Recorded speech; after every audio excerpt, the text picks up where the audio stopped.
On today's episode of Secrets to Scaling Your E-commerce Brand, I am going to be talking all about how to actually read creative, how to actually go through the numbers so that you can iterate on creative properly. I feel like up until now, there hasn't been an incredible process that I've seen anybody in the direct consumer world talk about. And so I've really gone, through the challenge of actually figuring out how do we actually look at creative? What kinds of metrics are we actually looking at with creative? And then how do we actually iterate from that creative to make better ads that will actually resonate, that will actually drive purchases, right? Because that is the whole point of all of this.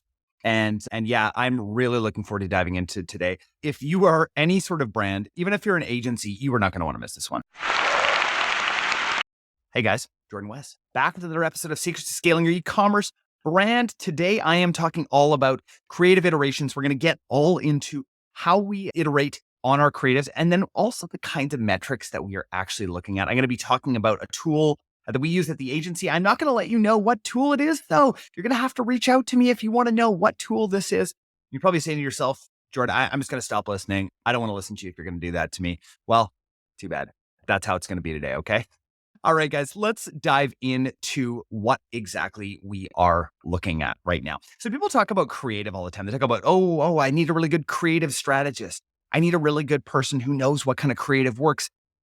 Interestingly, there is this intersection that we have found in Upgrowth Commerce and at the brands that we own as well, between somebody who's really good at data, but then also has that creative eye. And it's a very, very hard person to find.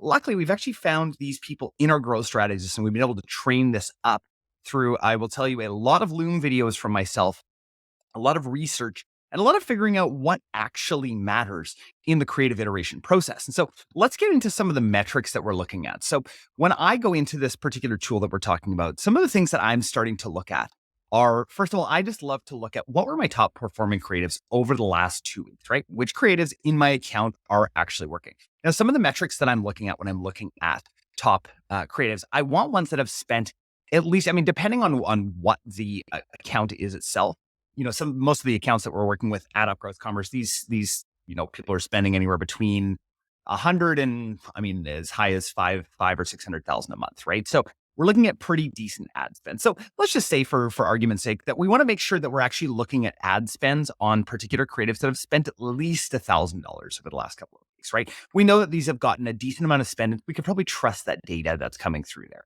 So here's some of the things that I'm looking at and some of the stats that I absolutely love to look at. So the number one stat that I am looking at these days is click to purchase. This is something I don't see any other brand owners or agency owners caring about at all. Click to purchase. How many times, what percentage of 100 clicks do those people actually purchase? Because those ads are actually driving conversions, right?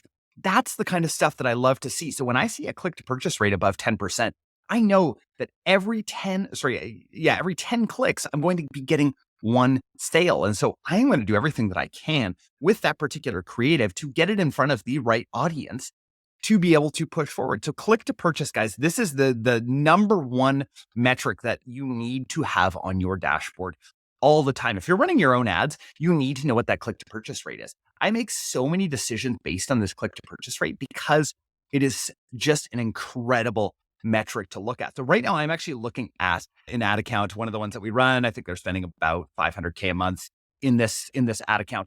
What I'm looking at right now is this creative breakdown, and I'm looking at this click to purchase as my North Star metric to start. Am I looking at return on ad spend? No. Does return on ad spend lag with click to purchase? A lot of times, yes, absolutely it does. It's one of those leading metrics to me. Click to purchase is a leading metric. ROAS is a lagging metric. I don't love using return on ad spend as a metric for business longevity. To me, it's just not a great metric for that. Because what it's telling me is all the stuff that we've done before as well. There's a bunch of things that are not necessarily in my control, like average order value, right? Like customer lifetime value. Return on ad spend doesn't tell me any of that kind of stuff. What return on ad spend does is basically say like, oh, hey, it looks like, you're semi-profitable today. Well, am I? Which products were purchased? Because not all of the products that we sell have the same types of margins, right? And I think that a lot of you can be in this. It's like, well, yeah, I can have a free return on ad spend today, but that's only if I'm selling this particular product. Well, what about if there's a discount, right? So that's why I don't love return on ad spend as one of those metrics. Do I sometimes report on return on ad spend? Yes. Do I post on LinkedIn and Twitter about return on ad spend? At times, yes. Totally guilty. Do I love that metric as a leading business indicator? No, I do not. Click to purchase, I absolutely love that. Also, when we're looking at ads efficacies, what I'm looking at too is click-through rate, right? I really love click-through rate. One of the other ones that I really, really love as well, when I'm especially in videos, is looking at thumb stop rate. The reason why I like that as a leading indicator is it's really just showing me what that first 3 seconds is like. So let's dive into a video example. I'm going to do a video example. I'm going to do an image example. And then I've got a great offer to share with you guys after as well. So let's talk about hook iterations. Okay. So what I am looking at here in front of me is a bunch of different videos, and I've got two different metrics up here. I've got thumb stop and I've got click to purchase. Now, remember the definition of thumb stop when we're looking at what exactly thumb stop is it's the percentage of views where a user stops to actually watch the video, right? So what do you think is a good thumb stop ratio? For me, before I was like, man, 10%, maybe 1 in 10 people. Well, what I'm looking at right now is I'm looking at some of these top performers being more in the 25% range. So 1 in 4 people are actually stopping to watch the video. Now, what I'm interested in is the correlation between thumb stop and click to purchase. Now, if I have a massively high thumb stop, I know that my first frame is amazing. And so I'm going to keep my first frame the same. Now, if I don't have a great click to purchase rate, then what I'm going to do is I'm going to bring in other elements into that video, because what it's done is it's hooked their attention, which is awesome. That is the main thing that you want to do. But only hooking somebody's attention on Meta or TikTok, and we're talking about all of this, Meta, TikTok, YouTube, anywhere that has video creative, right? I think is really, really important. And so, when we look at those, the different things that we can do with some of this data, now we can start to mash together different elements of videos that potentially have. So I'm looking at another video in the same sort of top performers in hook iteration here. And I'm looking at the click to purchase rate of one of these videos is 23.42, whereas the thumb stop of it is 17.41. So I'm going to look at both of those different elements of those videos and try to put them together. I'm going to figure out what is working so well on the hook side of things, right? On that first 3 seconds.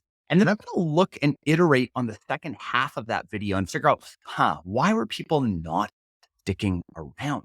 And that's really, really important to try to figure out with your ads, right? This is the kind of stuff that we do all day at Upgrowth Commerce. This is what we are absolutely obsessed with. This is why we get insane results for our clients, because we're actually thinking about all of it. We're not just reporting on return on ad spend. And again, same for me with our brands, right? We're always looking at all of this kind of stuff because it's so important in the end. Do I look at, average order value? Absolutely. I love to look at average order value, but only because I'm interested in seeing, after we drive to the website, where are they going? What are they adding on? What can we do as far as getting that average order value up? But really on the ad side, it's all about how we're setting this up and then getting them over to the site. Now, let's talk a little bit about images, right? Because images are really interesting. When we look at images, I like to, first of all, the click to purchase rate, again, is something absolutely massive. I love to see on images, it's like, okay, well, which images am I spending a decent amount on? What I've found is that images work incredibly well with middle and bottom of funnel. Now, the reason why they work so well with middle and bottom of funnel is that people are already educated. So I love to have videos up at the top of funnel. I love to have images and especially carousels down a little bit farther. Now, here's the stats that I'm really looking at. Number one is click-through rate. Are people actually clicking through and staying on the site? What is that click to purchase rate? To me, that's incredibly important because you'll get a lot more clicks on images. To be totally honest, you're going to get, for the most part, especially in your middle and bottom of funnel, you're going to get a lot more clicks. But what is that click to purchase ratio, right? If it's above 10, awesome. We still will iterate. It doesn't matter. That click to purchase ratio could be 89. We still want to iterate and test other things. I found something really interesting actually on images. We're testing just a beautiful image with just one headline on it, right? We're testing that beautiful image with a headline on it versus a beautiful image with a headline on it and a big gaudy call out with a big starburst. And Anyone want to guess before? I'll give you, 2 seconds in your head to guess which one wins. The gaudy one with the starburst on it, right? And this is a brand that really cares about their branding. And we said, hey, do you mind if we just try out this test? We'll do it in your brand colors so it doesn't look quite so gaudy, but we really want to iterate on this and test this out. And lo and behold, it has double the click to purchase ratio. Double. That is phenomenal. Phenomenal to get to do those kinds of tests. And so think about your creative testing that way, right? Find your winners, find those creative winners, look and see what that click to purchase ratio is, and then start to iterate after that. And so the way that I like to test, and I'll walk you through sort of my testing methodology, is I like to have every single digital. No, sorry, there's two here. So Charlie T has been on this podcast before. He loves his 3-2-2 method for testing. We use his 3-2-2 method. Absolutely love Charlie. But I've got another testing method that I think is a little bit more scientific. And so that's keeping a wide open audience in a particular ad set, right? So we have ad set, single ad. All that we're doing is testing one element. So we could have up to 50 ad sets, all running at ad set budget optimization. So ABO. And then beside that, we have ABO and then one single image ad, and we're only testing one element. So that element might be starburst versus not starburst. That could be red starburst. And then the next one could be no starburst. And then the other one could be a brand color starburst. We could be testing a type of, a certain kind of headline on the image. Oh, again, little hack here for everyone. Don't run ads that do not have text on them. Do not run them that don't have text on them. I cannot say this enough. Those ads do not convert nearly as well as text ads. Just use the text. Facebook got rid of the 20% text rule so long ago, guys, that you do not have to run ads that don't have text on them. I see so many in my newsfeed and think, what are people doing? That does not catch anyone's attention, right? The point of the ad is to catch someone's attention, piques some curiosity, and move them over to the website, right? And that's what we're so good at doing at Upgrowth Commerce. I am obsessed with this kind of stuff. I'm sure you guys can tell. So all that being said, I did say that there would be some kind of offer. And so here is my offer for you guys today. If you would like me to look through me in particular, not one of my team members, actually me, I'm going to do this for 5 people. The first 5 that get a hold of me, you can either get a hold of me on Twitter or LinkedIn. So follow me there. Just search for Jordan West Ecom or Jordan West Marketer over on LinkedIn. I'm sure lots of you guys we're already connected over there. But if you want me to take a look at your creatives, you need to be running at least 20 different ads. Otherwise, there's just no point in me looking through. So the first 5 people to contact me and ask me about that, I am going to give you a creative strategy session. I'm going to actually afterwards hand everything over to you as well so that you can do this for yourself.